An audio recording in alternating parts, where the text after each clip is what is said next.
नमस्कार दोस्तों, ये video editorial compilation for mains का पार्ट है। आप प्लेलिस्ट में जाके एडिटोरियल की वीडियोस पेपर वाइज और टॉपिक वाइज देख सकते हो।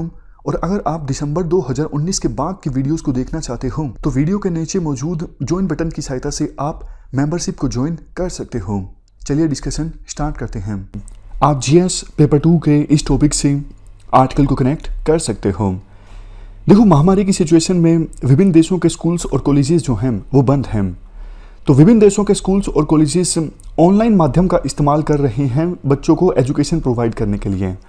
लेकिन इसमें क्या चैलेंजेस हैं हम पहले के आर्टिकल्स में ऑलरेडी डिस्कस कर चुके हैं। जैसे रूरल एरियाज़ के बच्चे हों या फिर वल्नरेबल सेक्शंस के बच्चे हों, उनके पास आवश्यक इंफ्रास्ट्रक्चर नहीं होता और कई बच्चे जो पढ़ाई में कमज़ोर होते हैं उन पर स्पेशल फोकस नहीं किया जा सकता अगर ऑनलाइन माध्यम से एजुकेशन प्रोवाइड की जाती है।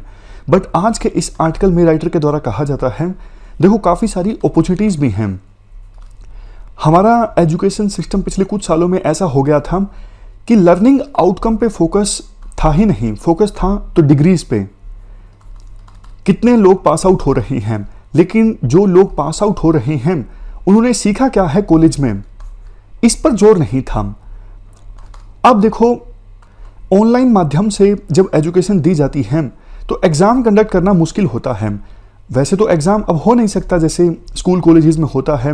गांधी जी देखो हमेशा एजुकेशन के संदर्भ में सेल्फ स्टडी और एक्सपेरिमेंटल लर्निंग की बात कहा करते थे, नई तालीम।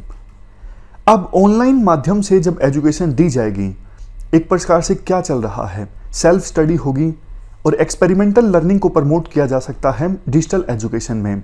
तो मतलब हम एजुकेशन के संदर्भ में गांधी जी के आइडियाज़ को प्रमोट कर सकते हैं। हमारे पास एक अपॉर्चुनिटी है।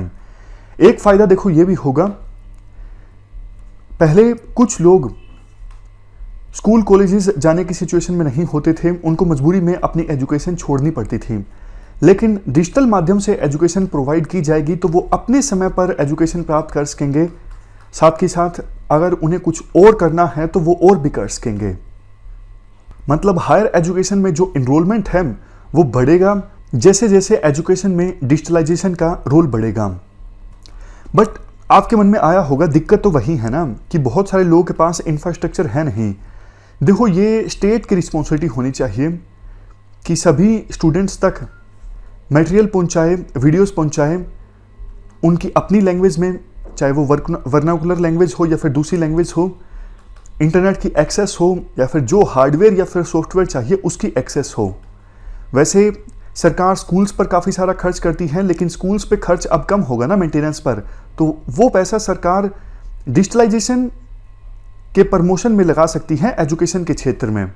इसके बाद जनरली देखो, एक ड्रॉबैक डिजिटल एजुकेशन का ये भी बताया जाता है कि हर एक बच्चे का जो लर्निंग लेवल है वो अलग होता है। हर एक बच्चे को आप सेम ढंग से नहीं पढ़ा सकते। अगर ऐसा करोगे तो कुछ बच्चों के सर से कंसेप्ट्स बिल्कुल निकल जाएंगे।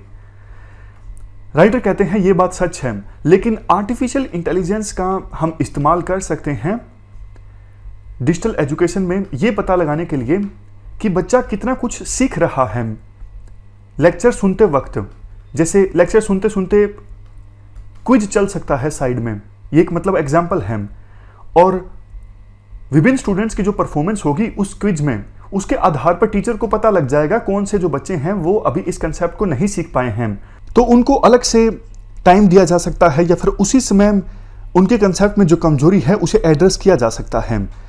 देखो, अगर डिजिटल एजुकेशन को हम सही ढंग से अडोप्ट करते हैं तो बहुत सारी अपॉर्चुनिटीज़ हैं। अगर हम सही ढंग से अडोप्ट नहीं करते हैं, जैसे कि अभी कुछ स्कूल कॉलेजेस में हो रहा है, जो टीचर जैसे क्लासरूम में पढ़ाते हैं वही वीडियोस डिजिटल माध्यम में अपलोड की जा रही हैं, इससे देखो इतना फ़ायदा नहीं होगा। क्योंकि फिजिकली पढ़ाना जहाँ पे स्टूडेंट्स डाउट पूछ सकते हैं और डिजिटल पढ़ाना, दोनों बहुत अलग अलग चीज़ें हैं। ये एडवर्स सिचुएशन है और इस एडवर्स सिचुएशन का हमें फ़ायदा उठाना चाहिए डिजिटल एजुकेशन को प्रमोट करने में, लेकिन सही ढंग से, सही मैनर में। वैसे भी कोविड-19 इतना जल्दी नहीं जाने वाला है। कहा जा रहा है एक्सपर्ट्स के द्वारा सीजनल बेसिस पे अलग अलग जगहों पर कोविड-19 आता रहेगा, वेव्स आती रहेंगी।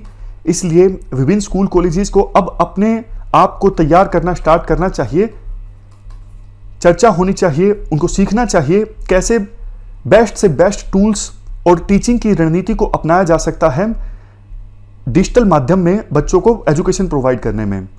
तो ये हमने पूरा आर्टिकल डिस्कस किया। इस डिस्कशन में फिलहाल इतना ही है। Thank you very much for discussion.